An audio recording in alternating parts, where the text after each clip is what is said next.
वृषभ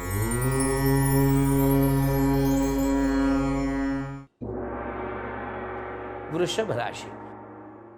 वृषभ राशीच्या मंडळींसाठी एक वाक्य, जैसे ज्याचे कर्म तैसे फळ देतो रे ईश्वर. आणि अगदी तशीच परिस्थिती आहे मंडळी. त्यामुळे या सप्ताहामध्ये कामं किती झाली किंवा दमून थकून जायला झालं हे म्हणायचंच नाही.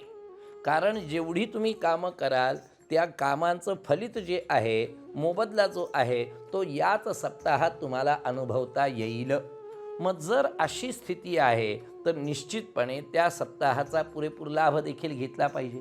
आता एका बाजूला भरपूर मेहनत झाली, दुसऱ्या बाजूला तेवढा लाभही झाला, पण तिसऱ्या बाजूची परिस्थिती अशी आहे की एक छोटासा चुकीचा निर्णय आणि त्याच्याने असलेल्या काही चांगल्या गोष्टींवर पाणी फिरण्याचा संभव आहे. अशी वेळ मात्र आपल्यावर येऊ द्यायची नाही. बरं, दुसरी महत्त्वाची गोष्ट की घराबाहेर काय काय चाललेलं असतं, चांगल्या वाईट गोष्टी, त्याचे कुठलेही परिणाम किंवा दुष्परिणाम आपल्या घरावर किंवा घरातल्या मंडळींवर होता कामा नये.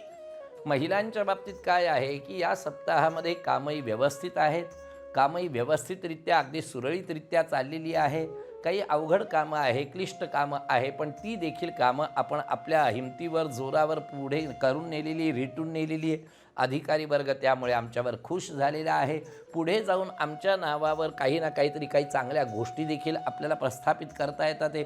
पण हे सगळं करत असताना मात्र एक काळजी अशी घ्यायची आहे की या सप्ताहामध्ये ऑफिसमधल्या शिपायापासून ते अधिकाऱ्यांपर्यंत कोणाशीही खटके उडता कामा नये, वाद होता कामा नये. आणि या पद्धतीने जर तुम्ही वर्तन केलं तर मात्र समजायचं की हा सप्ताह आमच्यासाठी भरभरून खूप काही देणारा ठरतो. फक्त एक महत्त्वाचं आहे की घरामध्ये मात्र अतिशय व्यवस्थित वातावरण असलं पाहिजे. त्याला कुठेही धक्काधोका होता कामा नये याची काळजी आपण घ्यायची आहे.